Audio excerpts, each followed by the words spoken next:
ભાવનગર જિલ્લાના જેસર પંથકમાં ખાતરની થેલીમાંથી પથ્થર નીકળતા કંપની સામે રોષ જોવા મળ્યો હતો।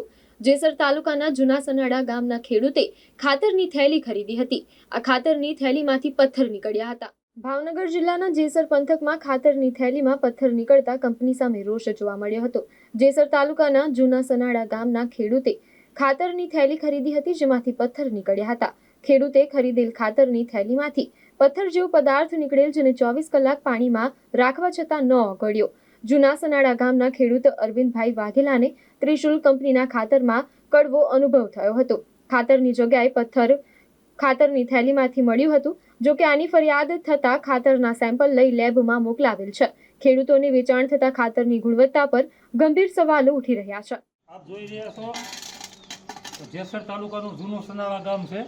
જૂના સનાળા ત્યાંના ખેડૂત મિત્ર છે અરવિંદભાઈ વાઘેલા। તેઓ ગઈકાલે જેસરથી આ નર્મદા બાયોટેક કંપનીનું 2 બેગ ખાતર લાવ્યા છે। સાંભળો ખખડાઈ એ ખાતરની અંદર તમે જોઈ શકો છો આ પાણા નકરા કે કાયદેસર પથ્થર જેવા ખાંગડા છે અંદર।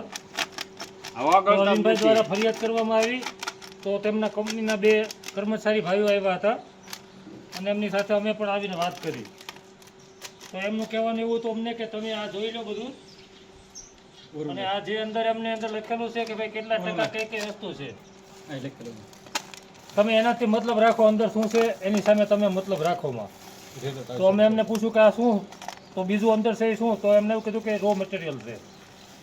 તો એ રો મટીરિયલ જે છે કે 50 કિલોની બેગમાં તો ભેગું જ આવે છે ને, તો કંપનીએ રો મટીરિયલ પણ એટલા ટકા આવશે એવું લખવું જરૂરી છે। એવું કંઈ અંદર લખેલું નથી અને કાયદેસર આ ખેડૂતોને ઉલ્લુ બનાવવાની વસ્તુ છે। આપ જોઈ શકો છો કે છેતરામણી એક જાતની લોભામણી વસ્તુ છે। તો અમારી આ વિડીયોના માધ્યમથી સરકારશ્રીને પણ વિનંતી છે કે તમે જે કોઈ આવી કંપનીઓને લાયસન્સ આપ્યા હોય તેમની પાસે મોનિટરિંગ કરો અને જુઓ કે ખરેખર આમાં અંદર શું થઈ રહ્યું છે। આ તમે જોઈ શકો છો આ મટીરિયલને ગઈકાલે લાવીને એમને પાણીમાં પલાળ્યું હતું। 18 કલાક વહી જાય છે આના ઉપરથી, છતાં પણ જો આ પથ્થર એવા ને એવા ખખડે છે, તમે જોઈ શકો છો।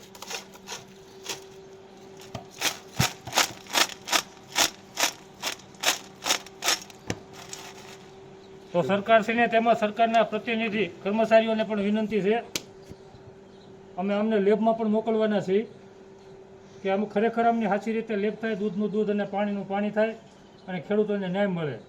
અને ગુજરાતના તમામ ખેડૂતોને ખાતર દવાની ખરીદી કરતાં પહેલાં ખાસ વિનંતી છે કે આવું બધું જોઈ ચકાસી અને પછી લેજો। કોઈ પણ લેભાગુ આવી કંપનીઓના તમે ખાતર કે દવા લઈ આવી અને છેતરાવતા નહીં। જય હિન્દ।